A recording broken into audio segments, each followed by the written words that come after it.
My goal in life is to look for small little changes that have huge impacts.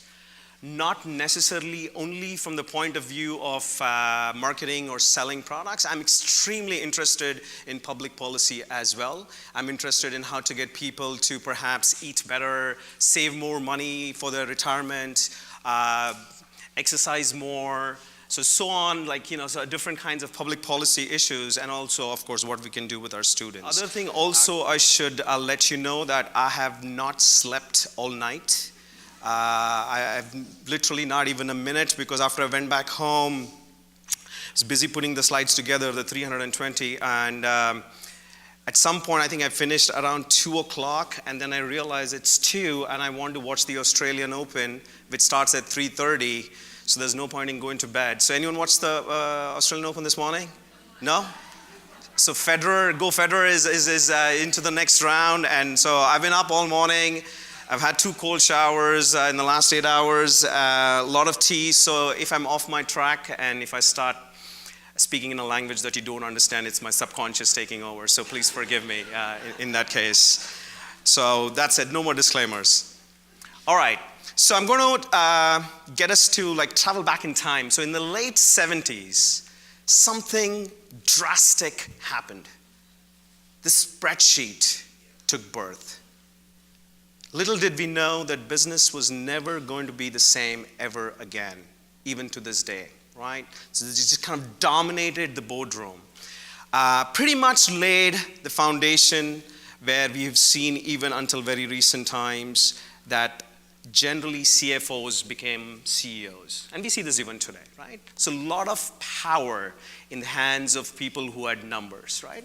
And why not? Yes, data made sense. It drew conclusions. It was fairly easier to draw conclusions when you had the numbers to support. Luckily, there is some attention being given to the world of marketing. We are seeing some brands acknowledging the importance of chief marketing officers who are turning into CEOs, right? So this is one of my favorite slides when I show my students if I want them to change the major to marketing. It's like, yes, there is hope, right? So there's a lot of attention coming in. There's one other place where we see a huge marketing budget is nature. I kept trying to find examples of how early can I go in trying to find when marketing began, but you can just see it in nature, the amount of resources that go into trying to draw attention. So if you ever complain about paying for dinner, just look at nature, right? It's a lot of resources being used trying to get a few seconds of gratification. So the spreadsheet.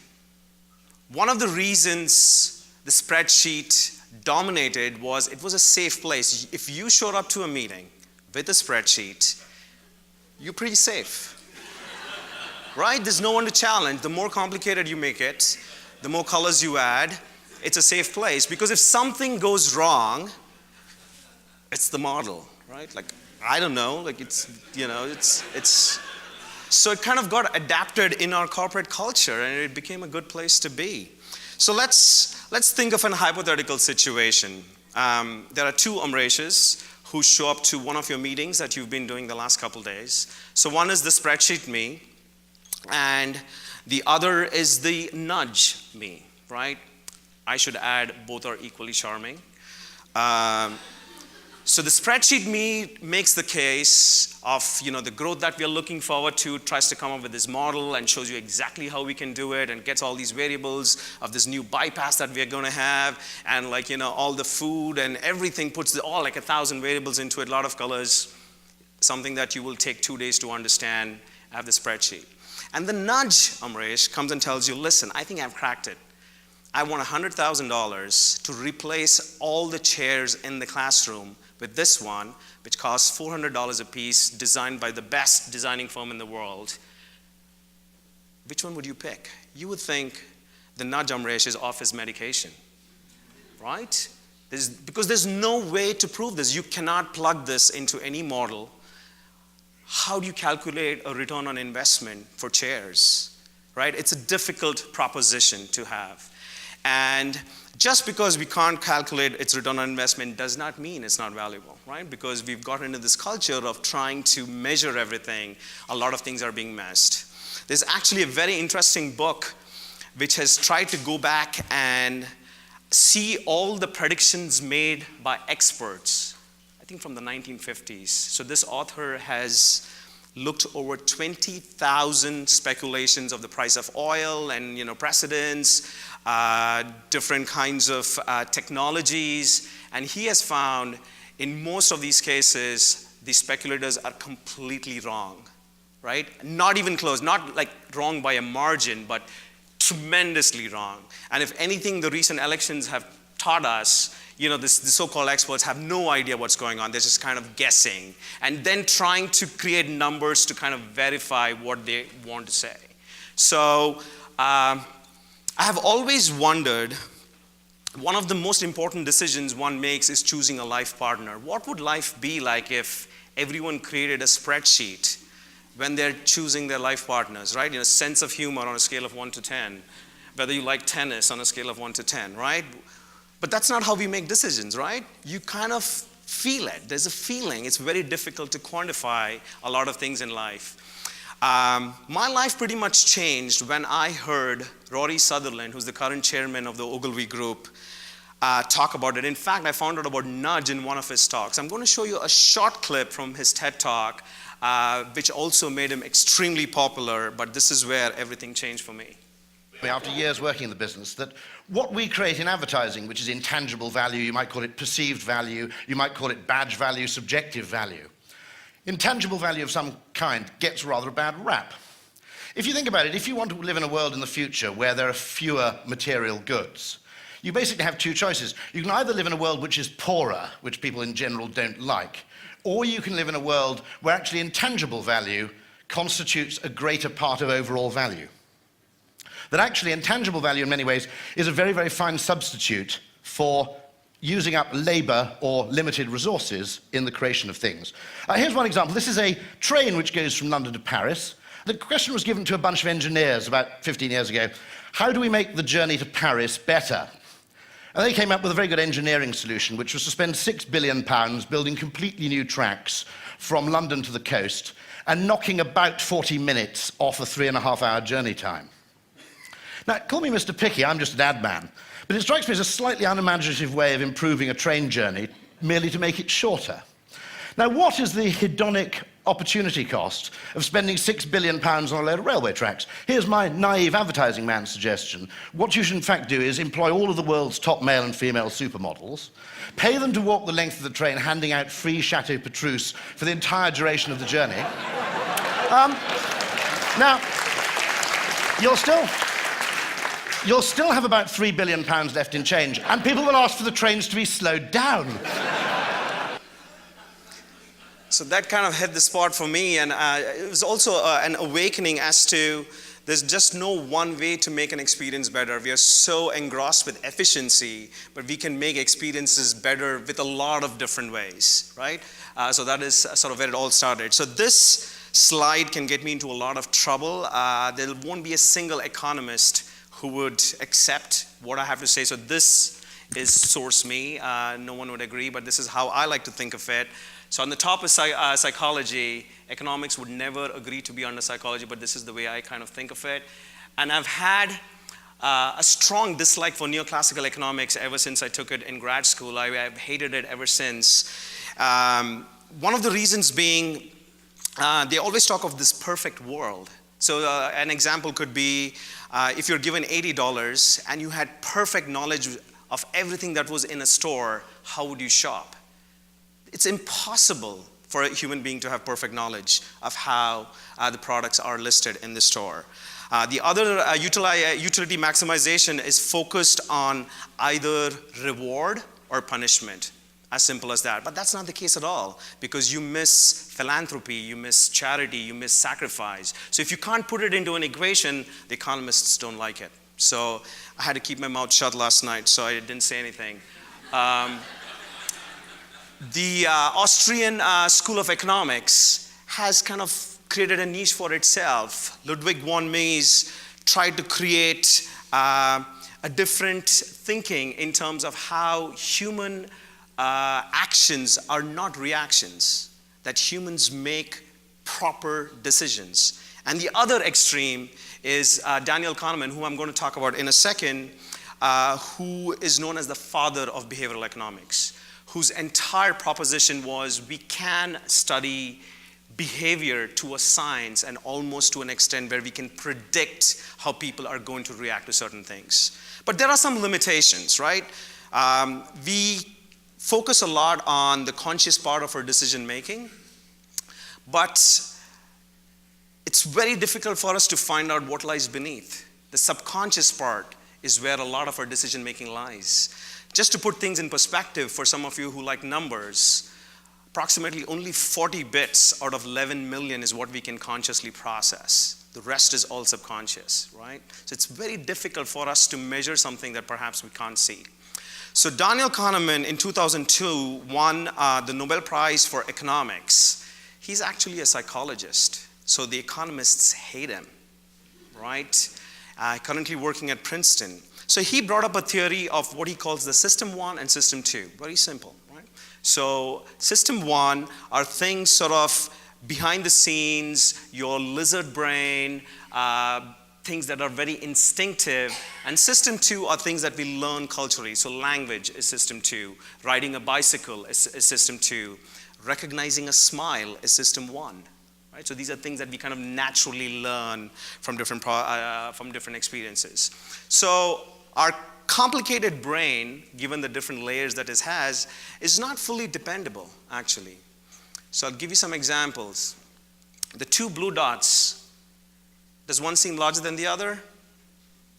They're actually the same size. I just replicated it. And even after I've told you, it still seems one over the other. So the amount of information that is given to you, your brain kind of rejects it and kind of believes what the eye believes. What do you read? I didn't ask you to read that. This is what you should be reading, but this is what you are reading. What about the 2 bars? Are they the same size? They're exactly the same. So nudging is not necessarily a new concept.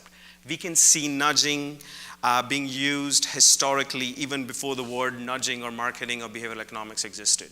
My favorite example is of royalty using marketing. So Frederick II wanted to get his population not be dependent on one crop.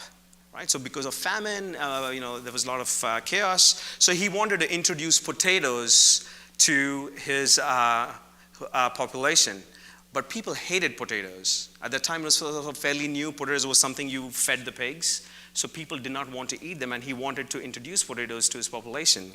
So he tried the neoclassical way, that he forced farmers to grow potatoes, and they refused. There are actually noted executions of farmers refusing to grow potatoes. Right? So people are willing to give up their lives not to grow potato.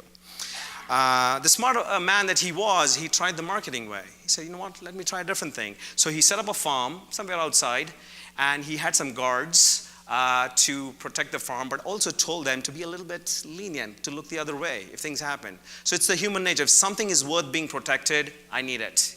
So people try to sneak in at night and steal, and very soon there was an underground potato market. And he also got the women in the royal family to wear potato flowers during different occasions so everyone could see it, and pretty much got the population, like almost 40% of the population, to start using potatoes regularly with this one little trick. A smart man. Religion has been very smart at using nudging as well. I learned this from my mother. She fasts every time there's a full moon, right? Religiously. It's not only her, all women fast together. So religion figured out, instead of trying to explain people the calories and the benefits of fasting, they kind of tagged it along with religion. It was a quick yes, no kind of a decision. You don't eat anything for 24 hours. It was reaching out to the system 1.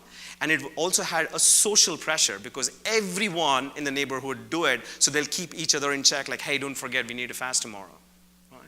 So these guys figured out that if we want a lot of people to adapt this, it's far more easier for us to talk to the system one, and it has been effective ever since. But we've all struggled with diet. When they ask you to eat only 1,200 calories a day, how difficult is that? Like, I don't know if you can do it, but I can't, right? Let's look at attitude.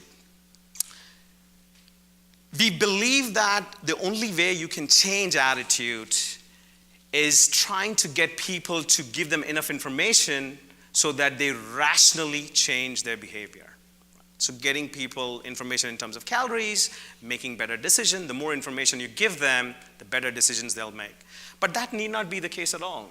We can change behavior without changing attitude, which is far more difficult. So I have a couple of examples. So if you want to try and get people to slow down, we have cameras, we have digital displays that tells you exactly what your speed is. Kind of people comply a little bit, but you know what actually works even better? It's a smiley face. So people actually, 76% people react more to a smiley face. So if you're over the speed limit, you frown, you get a frown, so you don't want to frown, and people respond more to a smiley face.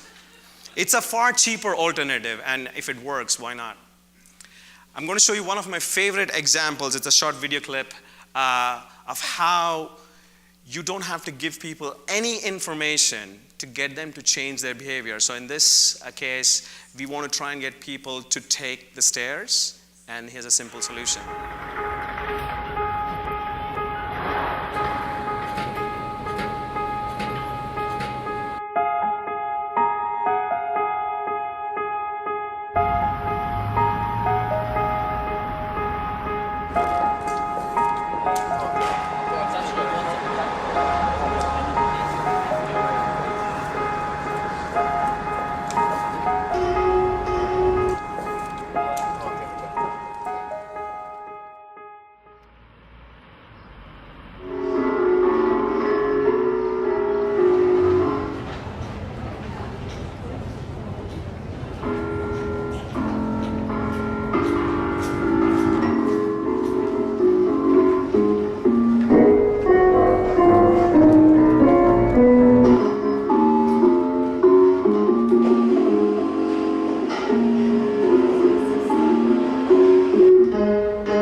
I like how it works across all age groups, right? And some people want to do it twice, not just once, right? Without any instruction, there was no sign how many calories you were burning.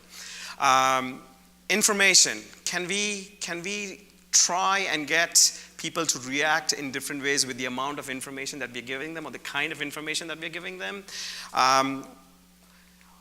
People feel under pressure when you're given certain kind of information, but also we humans have an amazing capacity to tell stories to ourselves, right? We kind of fill in the blanks given the information that we have. Here's another example.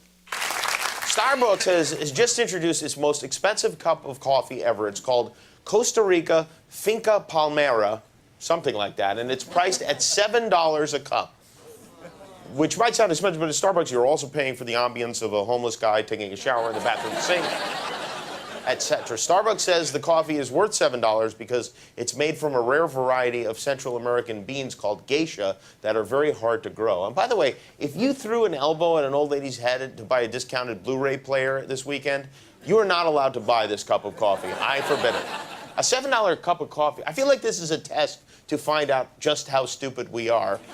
Although, while it's ridiculous to spend $7 on a cup of coffee, it's actually not that much more ridiculous than spending $4 on a cup of coffee at Starbucks. Do you think you can even tell the difference between regular and a $7 cup of coffee? We went on Hollywood Boulevard today to find out. We grabbed some people walking by. We sat them down, coffee drinkers. We put them in front of 2 cups and let the Finca Palmera Coffee Challenge begin. Starbucks is introducing a new super premium $7 a cup brand of coffee. We're seeing if people can tell the difference between the regular and the super premium. Okay. So try the different coffees. Alrighty.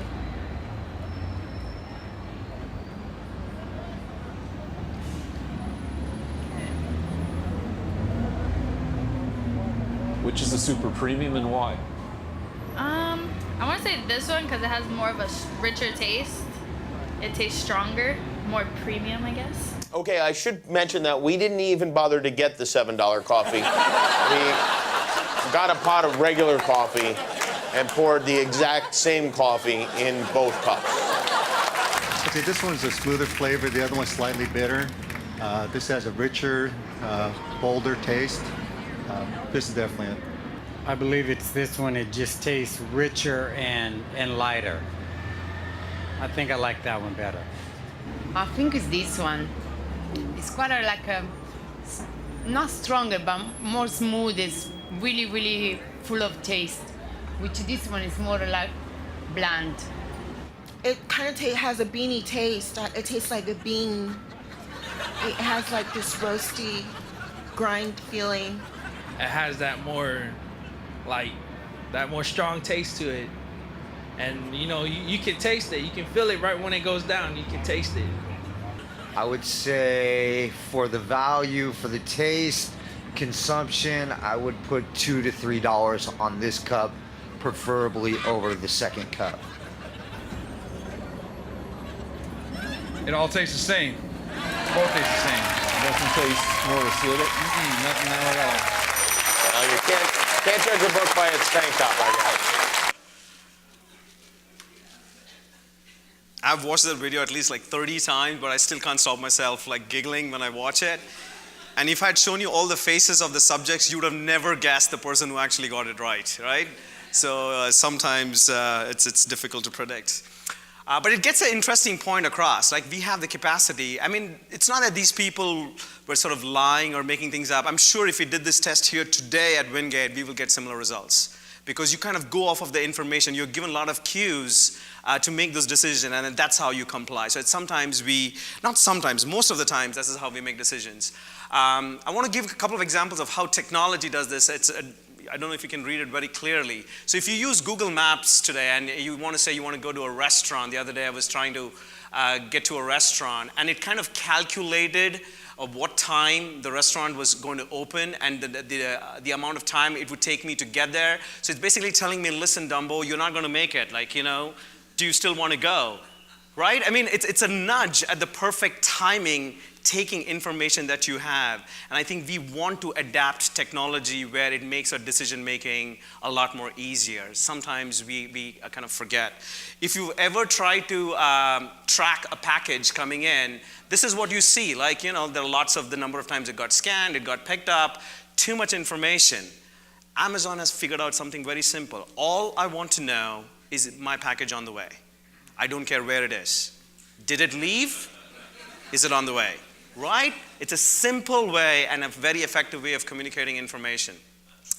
Let's go on to the next one. Context is very important when we are making decisions. Just like the blue circles, we are unable to zoom in on one piece of information. We take everything around it when we are making decisions. When I show some of these slides to my students, they don't know who it is. Can anyone see the face, who it is? Can anyone tell? Richard Gere, right? My students don't know. They're born in the late 90s nowadays. They have no idea who this is. So it's embarrassing. But Richard Gere was shooting a movie in New York City, and he's playing the role of a homeless person. So they sent some cameras behind him, and he was walking around. Someone actually thought he was homeless and gave him some food, right? Because it was context. It's not possible. No one ever could take a moment and think, here is a very recognized person who is just kind of trying to shoot a movie. Choice can make a huge impact on how we decide. So similar to context, the choices that you provide can pretty much get you to coax your audience to decide what you want them to pick. I have a little quiz for you. I'm going to throw up some arithmetical problems. Pull out your calculators. Did you get your calculators? No, I'm joking. Simple arithmetic problems. I want you to yell out the answer if you could. Very simple, you'll get it. I've been told it's a very smart crowd.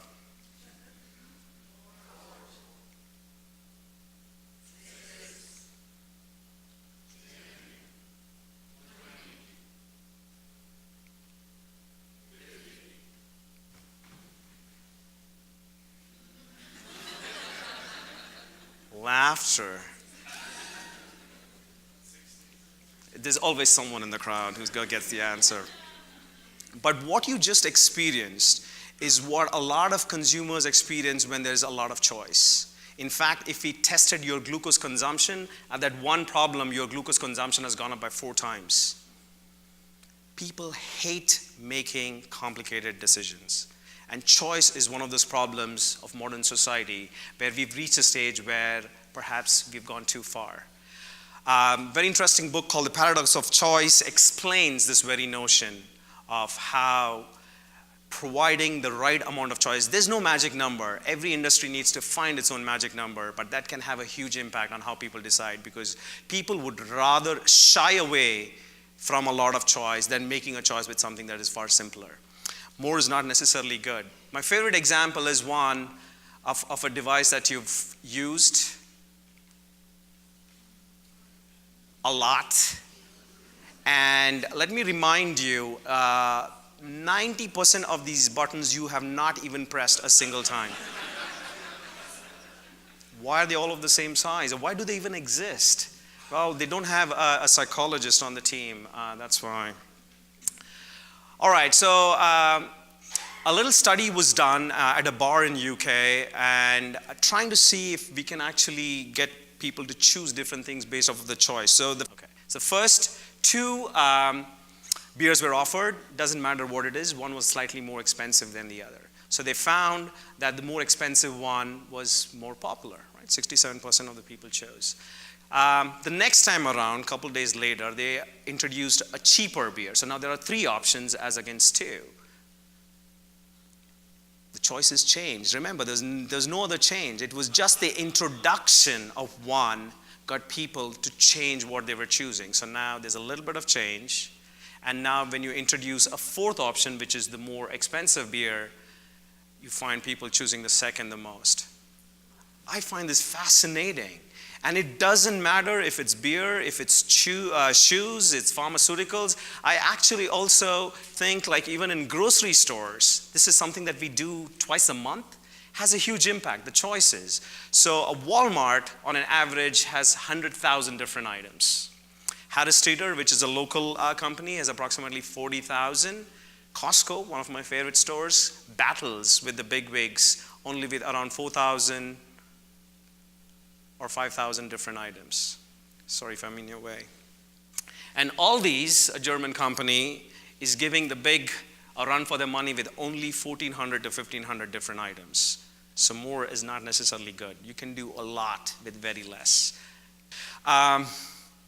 This is a message for me. I just want to calm down, just take a sip of water. How are we doing? We're doing okay?